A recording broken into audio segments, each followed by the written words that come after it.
was only a child when I saw Krampus. My family had just immigrated to this country. We had left our every earthly possession behind, but the memories and stories of our homeland followed us on our journey. Once we arrived, we immediately settled into the same ghetto that so many others from our Eastern European village had. A decrepit row of 4-storied slums along an alleyway that was more sewer than street. Our father, during the few hours that he was home from the mill, said that we were better off here. But my sister and I missed the deep forest and high mountains that we had played in only a short time ago. Even when I tried to imagine myself back at home, my real home, the noise of the city always broke through my thoughts and brought me back to the alleyway. My mother tried her best to remind us of our old life. Often, as my sister and I were crawling into the bed that we shared, she would tell us the stories. The same stories she said that her mother had told her. Some of the stories were exciting. Others made us laugh. But a few terrified us. The most awful story was told of an evil one who, until the deepest part of winter,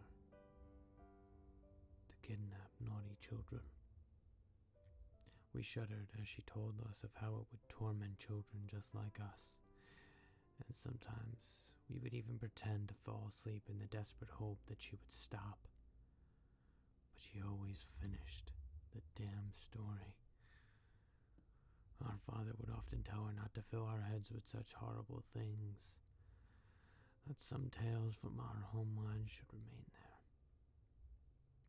Mother, though, would shake her head and quietly insist that it was dangerous to forget where we came from. Our lives continued like this for the next several months.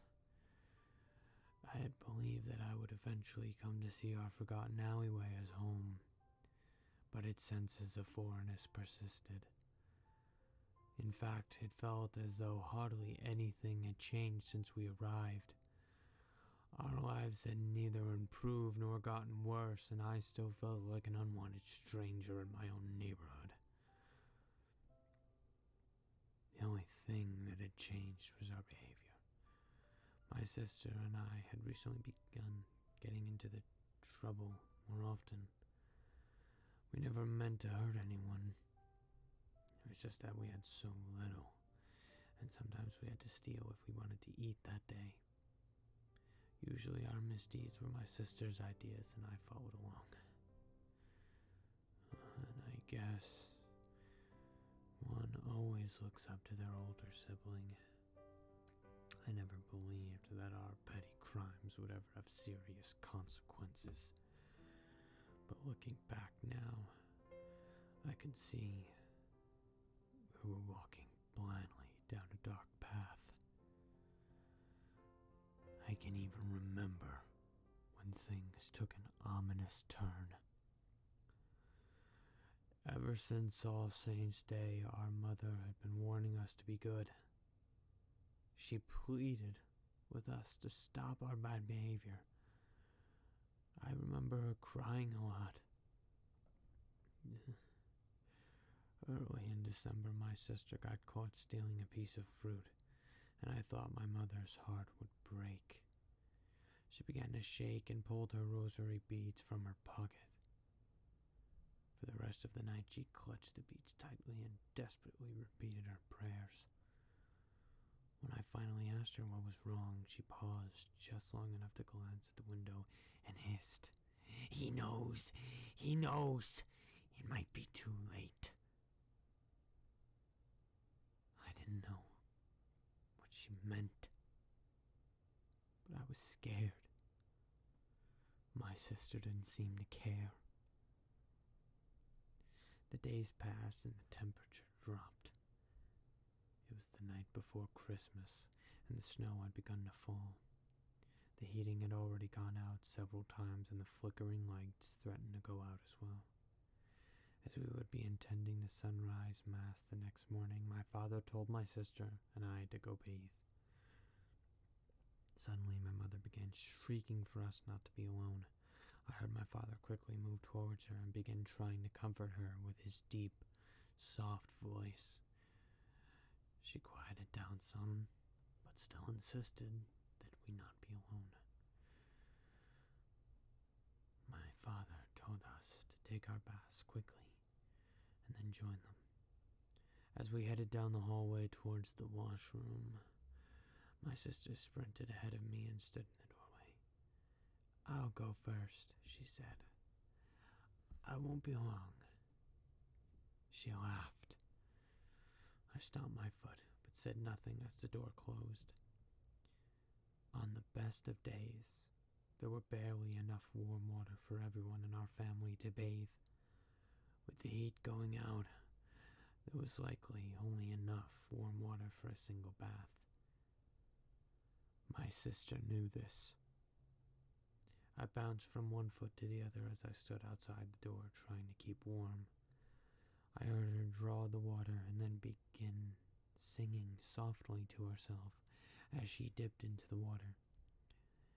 After a few minutes, the singing had stopped, and I began to fear that she had fallen asleep in the tub. Then I heard a noise, a sharp, clacking noise, like someone was wearing wooden shoes. It was slow, but deliberate, almost like it was sneaking up on something. I knocked on the door, and the clacking stopped.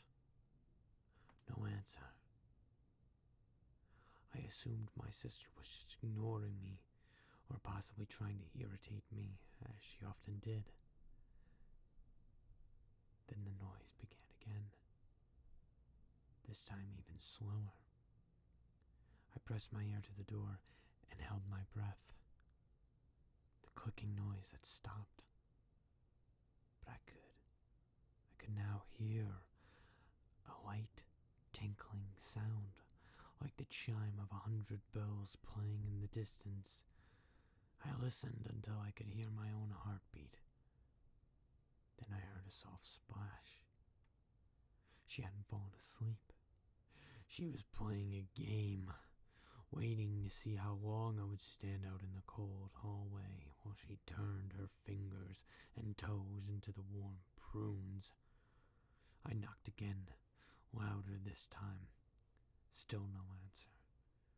I was quite frustrated and cold by this time, and so without another knock, I swung open the door and stepped inside. As I did, the power in our building went out. The hallway behind me plunged into the same total darkness, and I heard my mother's give a cry of fright. I blinked my eyes a few times. The small heater in the corner of the washroom cast an eerie orange glow across the room. Feeling my way until my eyes adjusted, I stepped around the curtain at the end of the tub and began to scold my sister for taking too long. Then I saw it. I was standing beside the tub, though it was hunched over. It must have stood nearly 7 feet tall, with its horns adding another foot or so. Coarse black fur, like the pelt of a goat, covered its body. It had powerful legs that ended in hooves. The source of the clicking noise. A thick tail whipped through the air behind it like a cobra circling its prey. Heavy chains wrapped around its muscular shoulders and torso. As it inhaled and I exhaled, The chains produced their bell-like chimes. Yellowed eyes that, buried with a smoldering rage, stared down from above its twisted nose. A wheezing, bubbling sort of breath passed between its fangs and incisors that extended so far from its muddled gums that I don't believe it could have possibly closed its mouth completely. A long, pointed tongue hung down past its scarred and disfigured chin like some grotesque dog, and thick globules of spittle collected at the corners of its mouth.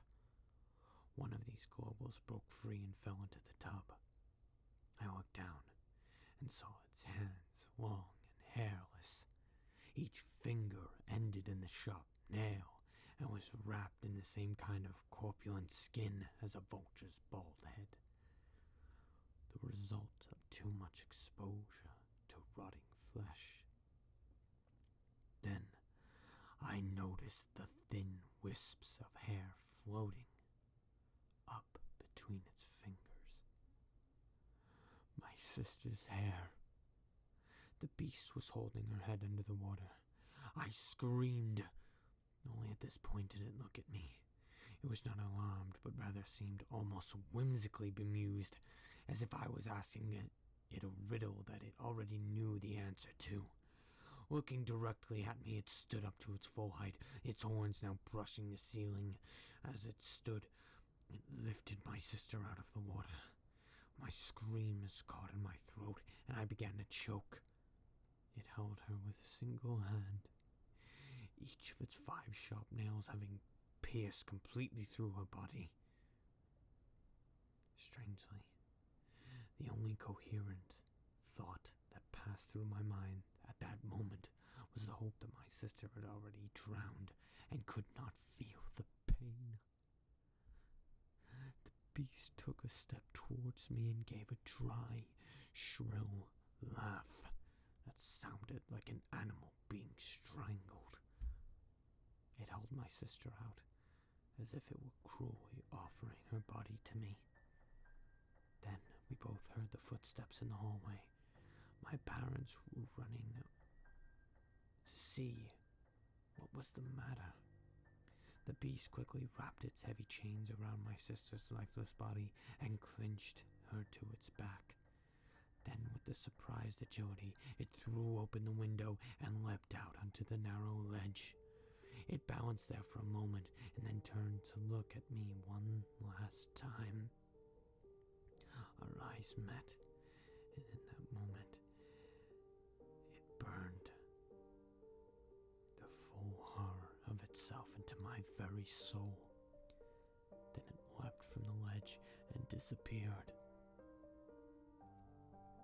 My mother were already in the washroom before I realized that the beast was gone. They held me tight and began asking me what was the matter.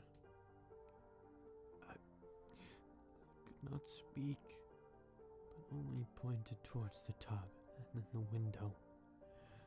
My mother was the first to notice my sister's clothes laying beside the tub and instantly ran to open the window. I heard her scream curses in our old language at the darkness. Then she collapsed and my father ran to her, begging for someone to tell him what was going on. My mother was near to fainting and could only point to the hoof-like print in the snow upon the ledge and speak a single word. Krampus. I don't remember much after that. 4 days later, my sister's body was found by a sewer grate. There was no investigation, no arrests made.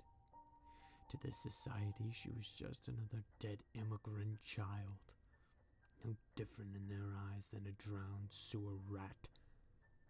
Not that it mattered much.